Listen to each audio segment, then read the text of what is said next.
बोलो भाई। Seagull pharmaceutical से मेडिकल रिप्रेजेंटेटिव।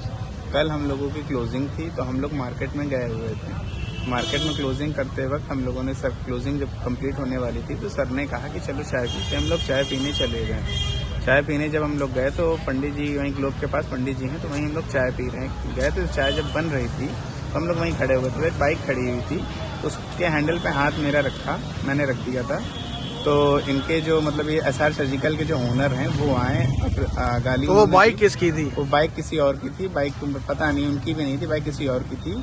और मतलब बाइक आपकी नहीं थी? बाइक हमारी नहीं थी ना, बाइक किसी, बस मैंने हैंडल पे हाथ रखा। तो इन्होंने आके मतलब इन्होंने कहा कि लो भोसड़ी के पेचकस से खोल दो और गाड़ी की माँ चोद दो और यहाँ रहो, ये हम कर देंगे, अमीनाबाद हमारा है और हम इसको मतलब। अगर ये बात आपसे किसने कही? ये एसआर सर्जिकल के ओनर ने कही थी। बहस हुई, इन्होंने गाली गलौज काफ़ी करी, बट हमारी टीम के जो मतलब लोग हैं इन्होंने मतलब फिर भी बातचीत हुई, शांत हो गया। हम लोग फिर चाय की दुकान पर आके चाय पीने लगे। उसके बाद इन्होंने अपने भाई तौसीफ को बुलाया, वहीं जो अंदर था उसको बुला के इन्होंने कहा कि ये लोग हैं। उनका नाम क्या है? नाम आपको क्लियर मालूम है? मुझे एसआर सर्जिकल का एक का नाम पता है, 2 लोग वहाँ बैठते हैं, एक तौसीफ है, एक और वो दाढ़ी है, तौहीद कुछ नाम है। मुझे उसका नाम नहीं पता, तौसीफ एक का तो पता है। तो इसने फ़ोन किया, मतलब अंदर ही से आए ये लोग, फ़ोन करके बोला अंदर से निकले मस्जिद के वहीं अंदर से आके कहने लगे ये अमीनाबाद हमारा है, कौन है ये भोसड़ी के एमआर, लोगों को यहाँ रहने नहीं देंगे, ये साले आए दिन। और इन्होंने पहले कई बार अभद्रता की है, गाली गलौज की है इन लोगों को। हम लोग गाड़ी खड़ी करते हैं तो उसमें गाली गलौज ये लोग करते हैं और अवैध वसूली भी करते हैं ये लोग, तौसीफ और ये एसआर सर्जिकल वाले। तो उन्होंने आके, वो लाल वाला था वो, मतलब आके हमारे यहाँ कोई आपकी लोहे की रॉड भी मारी गई आपके सर पे? उसने अपनी दुकान से निकाली। वो पहले तो आके धक्का देने लगा हमारे सर को, उसने विनीत सर को उसने धक्का दिया। धक्का देने के बाद उसने मतलब काफ़ी 2-3 लोग और उसके आ गए, जिनमें से 2-3 लोगों में मैं उसको जानता हूँ, उसके भाई को।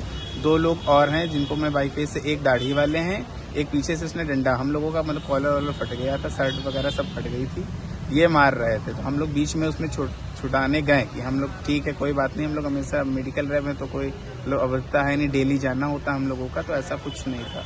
लेकिन ये लोग आके मारने लगे कि हम यहाँ रहते हैं, हमारा ये है और तुम हमारा कर क्या लोगे, हमारी यही मस्जिद बनी हुई है, यही मस्जिद है, हमारा यही गढ़ है। इन्होंने ये करके मारने लगे। मारते मारते रॉड इन्होंने 2-3 बार मारी, हमारे सर के भी लगी, हमारे भी 2-3 बार रॉड यहाँ लगी सर पे।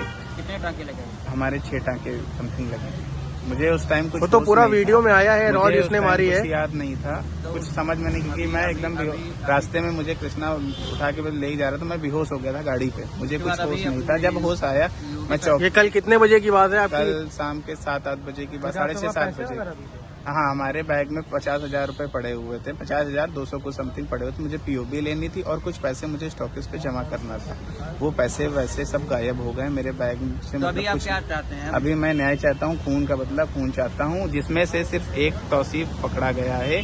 बाकी इन तीनों को मैं बता रहा हूँ, जिन्होंने आपको मारा है वो अभी तक नहीं पकड़े गए? नहीं, वो भी नहीं पकड़े गए हैं। बाकी पुलिस वालों से मैं कह रहा हूँ, जो अमीनाबाद में आपकी कार्रवाई है, शट्टू को तिरी हुई है, उन्होंने क्या मुकदमा क्या लिखा है, कुछ सुनवाई की है आपकी? उन्होंने बस कहा कि हाँ धीरे, उन्होंने कोई ऐसा मतलब स्पष्ट नहीं, वो FIR भी अच्छे से लिख नहीं रहे थे, रात में रोक रहे थे। जब आप लोग सब लोग मेडिकल रिप्रेजेंटेटिव ऐसा सब सीनियर लोग थे, काफी बोले, तब भी वो अंदर जाके, मैं अंदर था तो वो एक बार लिखवाने के लिए वो रोक रहे थे, दबाव बना रहे थे। उनके साथ का एक लोग कोई आया, कोई मतलब जो भी कोई अधिकारी या जो भी कोई, वो अंदर जाके। यूपी प्रशासन से माननीय आदित्यनाथ योगी जी से क्या हमारी यही अपील है कि हमें मतलब मारा गया तो हमें एकदम कम से कम जिसने मारा है वो पकड़ा जाना चाहिए जाए और खून का बदला उन पे सही उचित कार्रवाई की जाए। अक्सर ये लोग करते रहते हैं और ये बोलते हैं कि हमारा ये है, और ऊपर से इन्होंने पहले गाली दी कि बाद में जब ये लड़ाई हुआ, लड़ाई होने के बाद इन्होंने कहा कि तुम मतलब अपना राम मंदिर बना लोगे तो हम क्या झुक जाएंगे। उन्होंने ऐसा भी अभद्रता गाली देते और बोला कि मतलब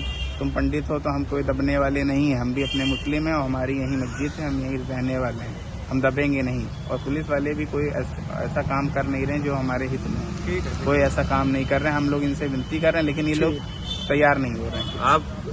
आपसे कोई पुरानी रंजिश तो नहीं थी उनकी? ये लोग अक्सर मतलब गाली गलौज करते थे, हम लोगों को मतलब धमकाते, उधर किसको उधर किसको, गाड़ी जितने हमारे लोग सब लोग जाते हैं सबको मेडिकल करते हैं। इंडिकेटर तोड़ देते थे, कहीं हेडलाइट फोड़ देते थे ये लोग। ऐसा कई बार तो गाड़ियां ही तोड़ी जाती हैं, हम सभी लोगों की तोड़ी जाती है। ये